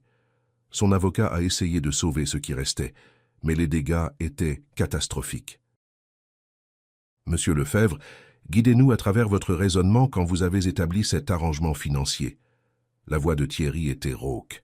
J'essayais d'aider mon père à long terme, créer une structure qui lui bénéficierait dans le futur, assurer sa sécurité pour ses vieux jours. Quelle structure spécifiquement? Un arrangement fiduciaire, de la planification financière pour son bénéfice. Madame Belkacem s'est levée pour le contre-interrogatoire. Son expression était neutre, mais ses questions étaient chirurgicales. Quelle fiducie? Montrez-moi un seul document que votre père a signé établissant cette fiducie. Thierry a regardé son avocat. Aucune aide n'est venue. Les papiers étaient... On était en train de... Pendant 4 ans. Vous étiez en train d'obtenir sa signature pendant 4 ans, tout en prenant 144 000 € de déduction fiscale. Silence. La voix de Madame Belkacem est devenue plus calme, plus dangereuse. Permettez-moi de vous poser une question simple. Aimez-vous votre père? Oui, bien sûr que j'aime mon père. Quand était la dernière fois que vous avez visité son appartement? Thierry a baissé les yeux. Ses mains tripotaient un stylo sur la table. Long silence. Monsieur Lefebvre, quand était la dernière fois que vous avez visité l'appartement de votre père? Ça faisait peut-être 2 ans. 2 ans. Saviez-vous qu'il travaille 70 heures par semaine? Je savais qu'il travaillait. Saviez-vous qu'il mange des lentilles en boîte parce qu'il ne peut pas se permettre mieux? La voix de Thierry s'est brisée. Je ne savais pas. Saviez-vous que le chauffage de sa voiture est cassé depuis 2 hivers, qu'il conduit pour aller travailler par des températures glaciales? Des larmes ont commencé à couler sur le visage de Thierry. Il ne pouvait pas parler. Pensiez-vous qu'il ne découvrirait jamais? Comptiez-vous sur ce que votre femme a dit? Que les vieux Antillais ne font pas de vagues? Que la société leur a appris à ne pas questionner l'autorité? Thierry a complètement craqué. Il sanglotait. Il s'est tourné vers l'endroit où j'étais assis dans la galerie. « Je suis désolé, papa. Je suis tellement désolé. Je t'aime. Je suis tellement désolé. » J'ai détourné le regard. Je ne pouvais pas croiser ses yeux. Certaines excuses viennent trop tard. Certains dégâts ne peuvent pas être réparés avec des larmes. Le juge a ordonné une suspension. Ils ont emmené Thierry, toujours en pleurs, mon fils brisé, à cause des choix qu'il avait faits, à cause de ce qu'il m'avait fait. Je me suis dit que c'était la justice. J'ai continué à espérer que le poids dans ma poitrine se lèverait. Ce n'est pas arrivé. Madame Belkacem s'est levée pour la dernière fois. Elle n'a pas élevé la voix. Elle n'en avait pas besoin. Mesdames et messieurs, cette affaire est plus qu'une histoire d'argent volé. Ils ont volé la dignité de Marcel Lefebvre. Ils ont volé son identité. Ils ont volé sa vérité et l'ont utilisée pour construire un mensonge qui a duré 4 ans. Elle s'est approchée de la table des pièces à conviction, a pris la photo de la signature falsifiée. Ceci n'est pas une erreur. Ceci n'est pas un malentendu. C'est un délit. Un délit délibéré, calculé, qui a nécessité de la planification, de la coordination et un mépris absolu pour l'humanité de Marcel Lefebvre. Elle a pointé l'email agrandi sur l'écran. « Ton père sert enfin à quelque chose. » Ils ont utilisé des préjugés raciaux. Ils ont compté sur le fait qu'un vieil homme noir antillais resterait silencieux, parce que la société lui avait appris à ne pas questionner l'autorité blanche. Ils ont transformé son sacrifice, ses années à élever un fils seul, à faire des doubles vacations pour payer les études, en leur machine à profit. Elle a regardé chaque assesseur. Marcel Lefebvre a travaillé 70 heures par semaine à 76 ans pendant qu'ils passèrent leurs vacances en Europe sur son nom. Ils mangeaient des lentilles en boîte pendant qu'ils achetaient des colliers à 8 000 €. Ils gelaient dans une voiture au chauffage cassé pendant qu'ils économisaient des milliers en impôts. Reconnaissez-les coupables, sur tous les chefs, les 2 accusés. L'avocat de Thierry s'est levé ensuite. Sa plaidoirie était faible. Il a parlé de mauvais choix faits sous l'influence d'une épouse manipulatrice, de bonnes intentions mal parties, d'un fils qui s'était égaré mais qui n'avait jamais voulu de vrai mal. L'Assemblée n'avait pas l'air convaincue. L'avocate de Bénédicte a pris une approche différente. Elle a complètement jeté Thierry sous le bus. Ma cliente a fait des choix terribles. Elle est coupable d'avoir participé. Mais les preuves sont claires. Thierry Lefebvre a initié le stratagème. Il a utilisé son propre père. Il a entraîné Bénédicte dans sa fraude. Oui, elle a aidé. Oui, elle devrait être punie. Mais Thierry est l'architecte de cette trahison. Il est plus coupable. C'était une stratégie désespérée. Une tentative de sauver Bénédicte en détruisant complètement Thierry. Le tribunal s'est retiré pour délibérer pendant 7 heures. Je me suis assis dans une salle de conférence avec Georges et Maître Konaté. J'ai bu du café qui avait un goût de carton. J'ai regardé l'horloge. J'ai attendu 7 heures pour savoir si mon témoignage, mes preuves, ma volonté de détruire ma relation avec mon fils avait été suffisant. L'appel est venu à 16h30. Le tribunal avait rendu son verdict. On est retourné dans la salle d'audience. Mon cœur battait si fort que je pensais que tout le monde pouvait l'entendre. Georges s'est assis à côté de moi, Maître Konaté de l'autre côté. Fatima était dans la galerie, Abdoulaye Diallo aussi, et une douzaine de personnes du groupe de soutien qui s'était formé en ligne. Le tribunal est entré. Personne n'a regardé vers le banc de la défense. C'était un signe. Un mauvais signe pour Thierry et Bénédicte. Un bon signe pour la justice. Le juge a parlé. Le tribunal a-t-il rendu son verdict? Le président du tribunal s'est levé. Une femme noire plus âgée qui avait pris des notes attentives tout au long du procès, qui avait pleuré quand j'avais témoigné. « Oui, monsieur le président. » Sur le chef d'abus de faiblesse sur personne vulnérable, comment trouvez-vous l'accusé Thierry Lefebvre? Coupable. Sur le chef de fraude fiscale? Coupable. Sur le chef d'usurpation d'identité? Coupable. Sur le chef d'escroquerie en bande organisée? Coupable. Sur le chef d'association de malfaiteurs? Coupable. La même chose pour Bénédicte, coupable sur tous les chefs. La salle d'audience est restée silencieuse. Pas de viva, pas de célébration. Juste le poids de ces mots se posant sur tout le monde comme une neige lourde. Je suis resté là, avec des larmes coulant sur mon visage. Pas des larmes de joie, des larmes de chagrin pour ce que nous avions perdu.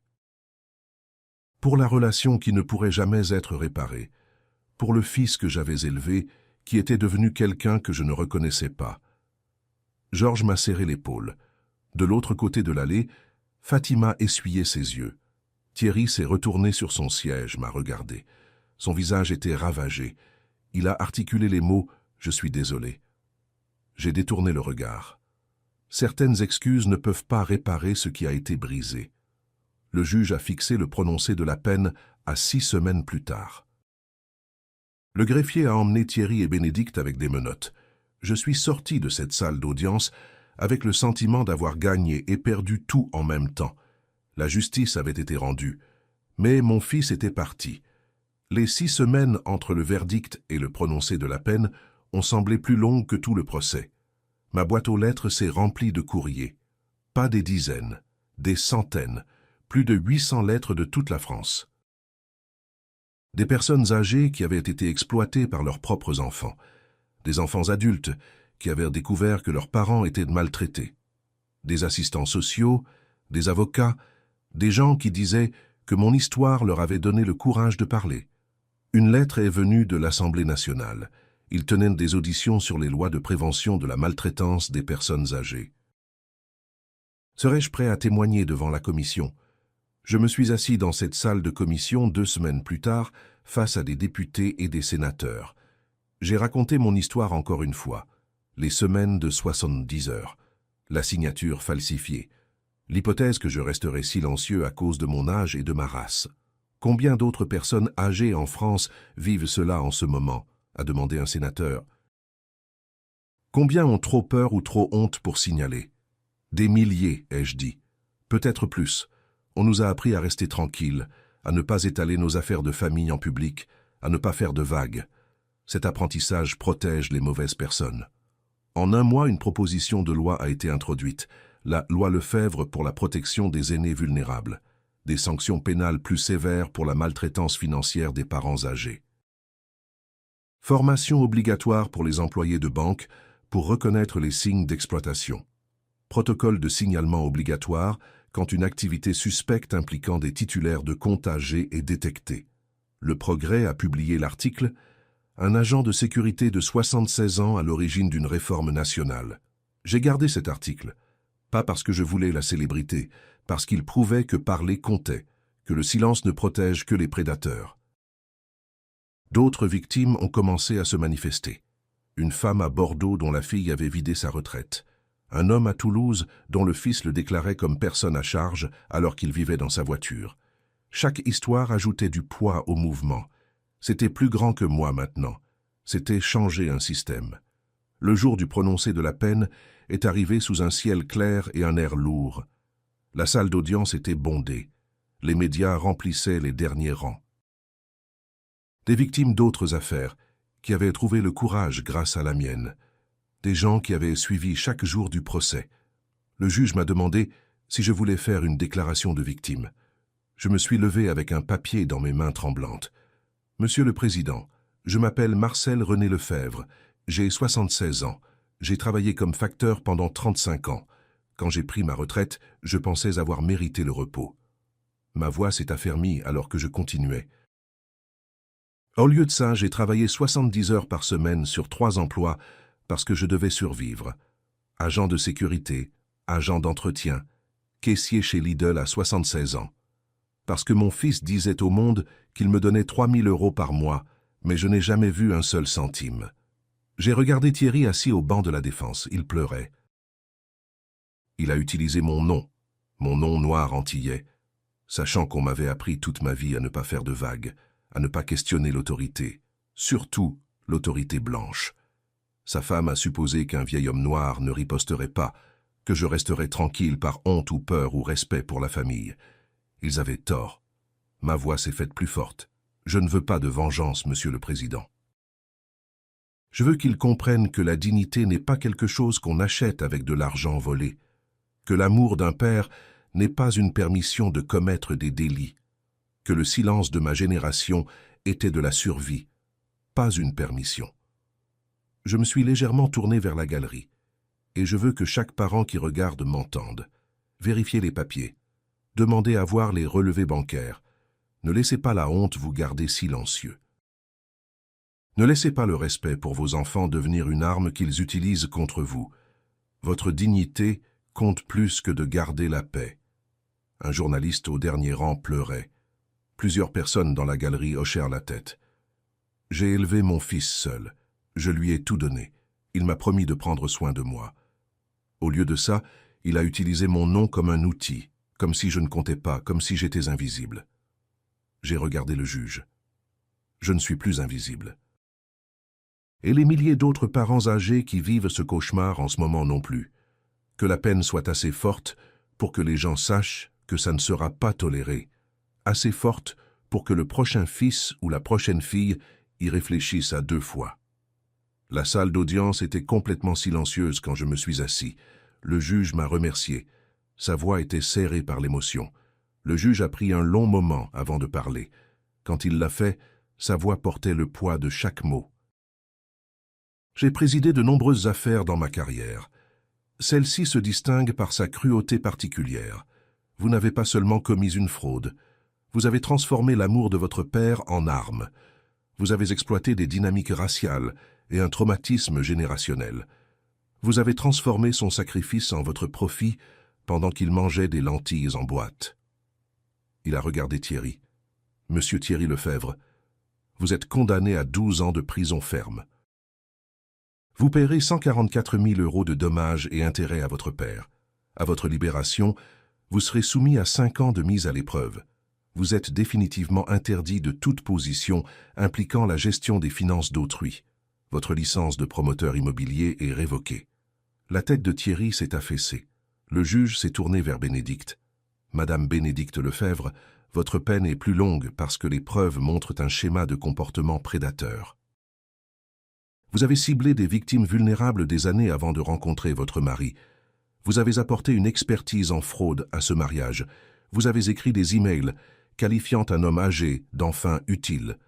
Vous avez calculé comment exploiter des dynamiques raciales et générationnelles à des fins lucratives.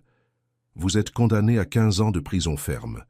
Vous paierez 175 000 € de dommages et intérêts, incluant les dommages à M. Diallo de Marseille. Vous êtes interdite à vie de tout service financier ou position fiduciaire. Le visage de Bénédicte est resté froid, en colère.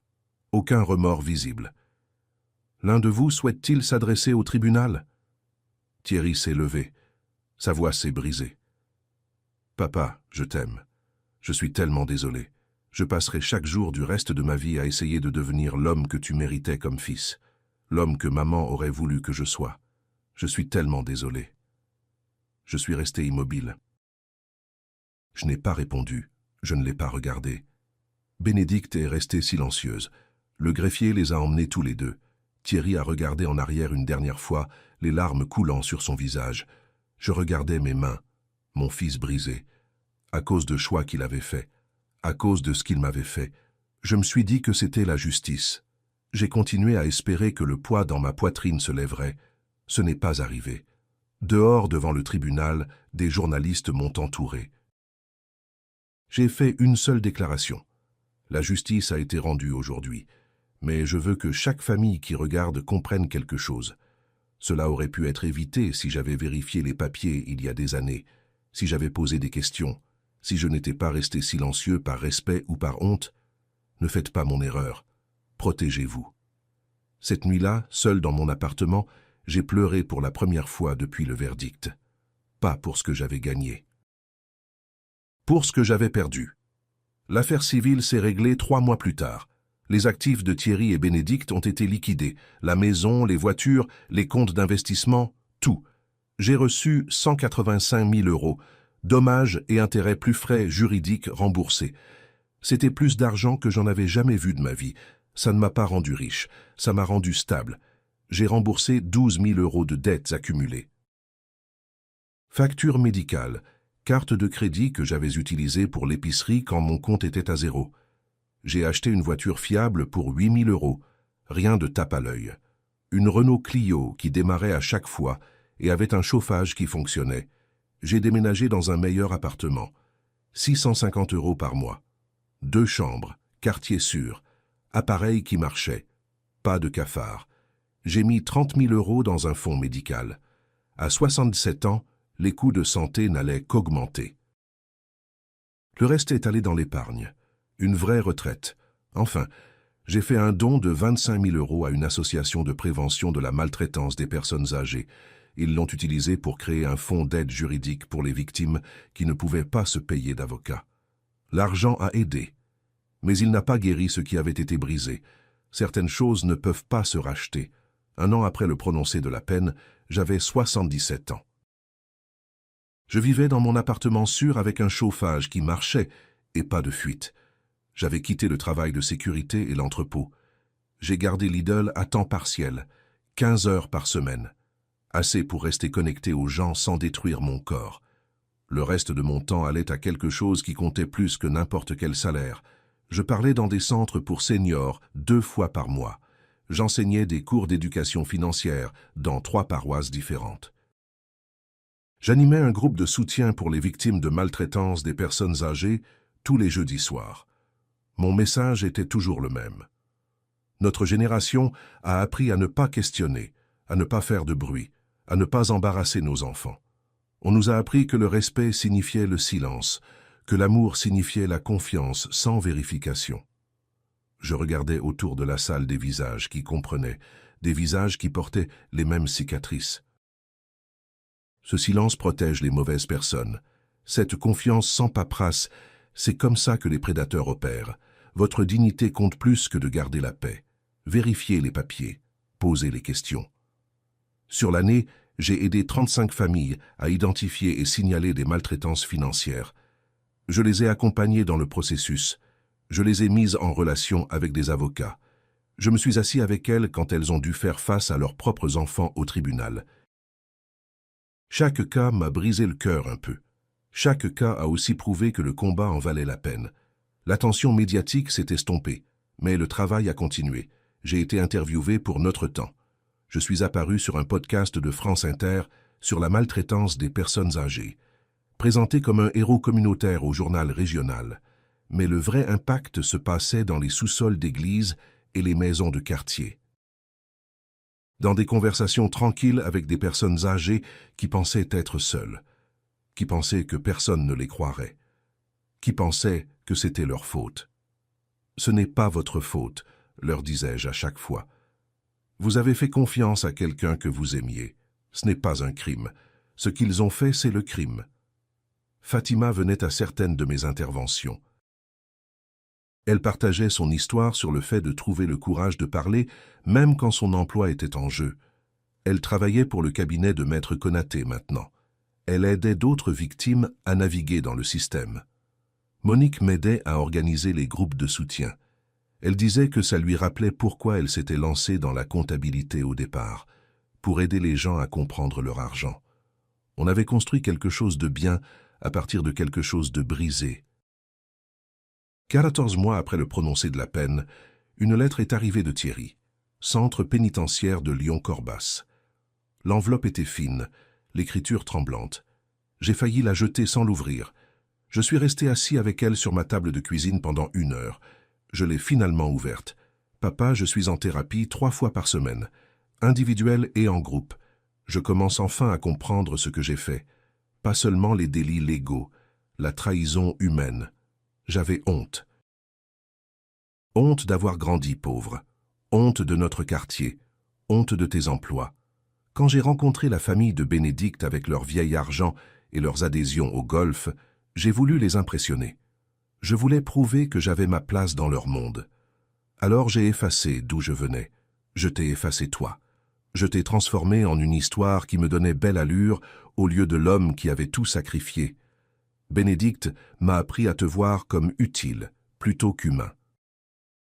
J'ai honte d'avoir écouté. J'ai honte d'avoir laissé son racisme devenir mon racisme. Tu m'as mieux élevé que ça. Maman serait dévastée.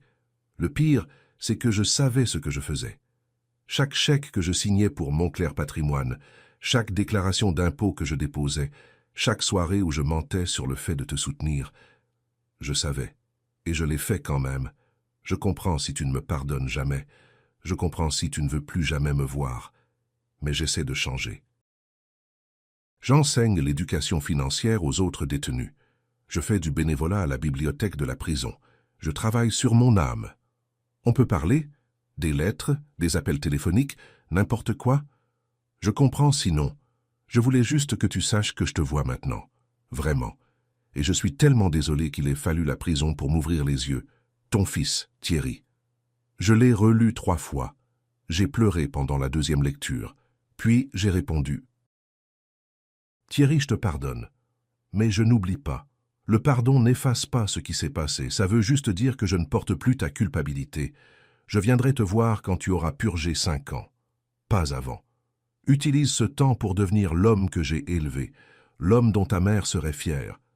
Travaille avec les autres détenus, aide-les à éviter tes erreurs. Et ne recontacte plus jamais Bénédicte. Elle a apporté du poison dans ta vie. Garde-la dehors. Papa. Je n'ai jamais répondu aux lettres de Bénédicte. Elle en a envoyé 4. Je les ai toutes brûlées sans les lire. Certaines personnes ne méritent pas tes mots. 2 ans après le procès, un réalisateur local nommé Karim Benzema m'a approché. Il voulait faire un court documentaire sur mon affaire, sur la maltraitance des personnes âgées, sur le fait de parler. J'ai hésité au début, mais il m'a convaincu quand il a dit qu'il voulait interviewer d'autres victimes aussi. En faire quelque chose de plus grand que juste mon histoire. Le documentaire s'appelait « Le Père invisible ». 28 minutes. Il présentait des interviews de moi, Fatima, Maître Konaté, Abdoulaye Diallo de Marseille et 3 autres victimes âgées qui s'étaient manifestées après avoir vu mon cas. Il a été présenté en première au Festival du film de Lyon, a remporté le prix du meilleur court documentaire. Puis France 3 l'a repris pour une diffusion nationale. L'impact a été immédiat. En 6 mois, l'Assemblée nationale a voté la loi Lefebvre.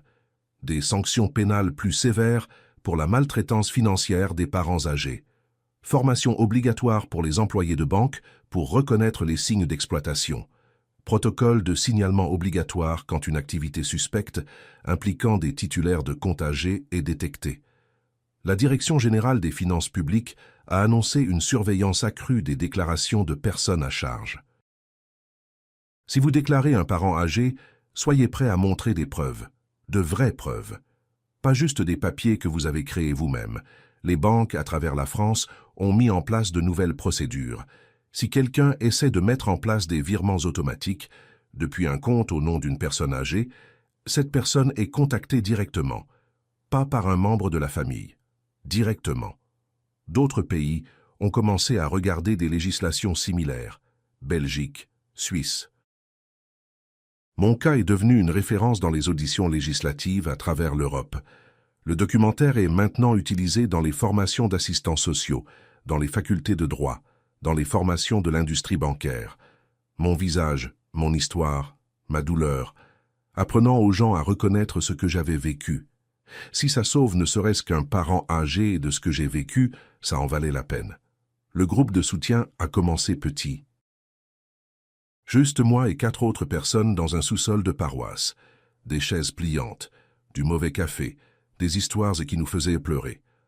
À la 2e année, on avait 40 participants réguliers, principalement des personnes âgées noires et maghrébines, des gens à qui on avait appris que les affaires de famille restent privées, qu'on n'embarrasse pas ses enfants, que le silence c'est le respect. On l'a appelé « Second souffle », réunion tous les jeudis à 18h. J'ouvrais chaque réunion de la même façon. Je m'appelle Marcel Lefebvre. Mon fils a volé mon identité et utilisé mon nom pour commettre une fraude fiscale pendant 4 ans, pendant que je travaillais 70 heures par semaine. Je suis resté silencieux par respect. Ce silence a failli me détruire. Puis les autres partageaient, une femme de 72 ans dont la belle-fille contrôlait tous ses comptes. Un homme de 68 ans dont le fils le déclarait comme personne à charge alors qu'il vivait de la retraite minimum. Une grand-mère de 75 ans dont le petit-fils avait ouvert des cartes de crédit à son nom. On s'apprenait mutuellement à vérifier les rapports de crédit, à demander des relevés bancaires, à tout documenter, à trouver des avocats qui prendraient des cas de maltraitance de personnes âgées. Plus important, on s'apprenait mutuellement que ce n'était pas notre faute. Que faire confiance à ses enfants n'est pas un défaut de caractère, que l'amour n'exige pas d'accepter le vol. 6 mois après le début du groupe, une femme nommée Jamila nous a rejoints. 72 ans, calme, effrayée. Sa belle-fille vidait ses économies depuis 3 ans. Elle pensait être la seule. « Vous n'êtes pas seule, lui ai-je dit. Voici ce qu'on fait. » On s'est mobilisé autour d'elle. On l'a mise en relation avec le cabinet de Maître Konaté. On l'a aidée à tout documenter. On l'a soutenue pendant le dépôt de plainte. On s'est assis avec elle au tribunal.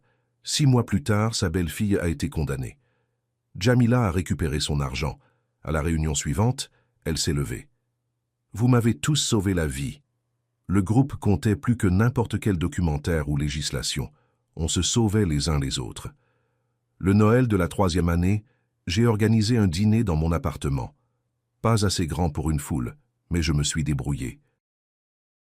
Maître Georges Durand et sa femme ont apporté une bûche de Noël. Maître Sylvie Konaté a amené sa compagne et une salade composée. Fatima est venue avec sa fille. Elle a apporté un couscous. Monique a apporté son fameux gratin dauphinois. Abdoulaye Diallo est venu de Marseille avec sa femme. Il a apporté un thieboudienne. 3 membres du groupe de soutien sont venus. Jamila, dont on avait aidé à gagner l'affaire. Un homme âgé qui reconstruisait son crédit après que sa fille l'avait détruit. Une grand-mère qui avait enfin fait arrêter son petit-fils pour usurpation d'identité. On s'est entassé autour de ma petite table et d'une table pliante empruntée à la paroisse. Chaises dépareillées, serviettes en papier. Rien de tape à l'œil. Mais c'était une famille. Pas la famille dans laquelle j'étais né. La famille que j'avais choisie. La famille qui m'avait choisi. Georges a levé son verre de vin. À ceux qui se sont levés quand se lever était difficile. Tout le monde a levé son verre. Maître Konaté a ajouté « À Marcel qui nous a appris que le silence protège les mauvaises personnes. » Fatima a parlé ensuite, sa voix douce. « À trouver nos voix. » On a fait le tour de la table. Chacun a partagé ce pourquoi il était reconnaissant. Quand ça a été mon tour, j'ai regardé leurs visages. Ces gens qui s'étaient tenus avec moi, qui m'avaient cru, qui m'avaient aidé à transformer la douleur en but. Je suis reconnaissant pour la vérité. Ça m'a coûté un fils, mais ça m'a rendu mon nom. Et ça m'a donné vous tous.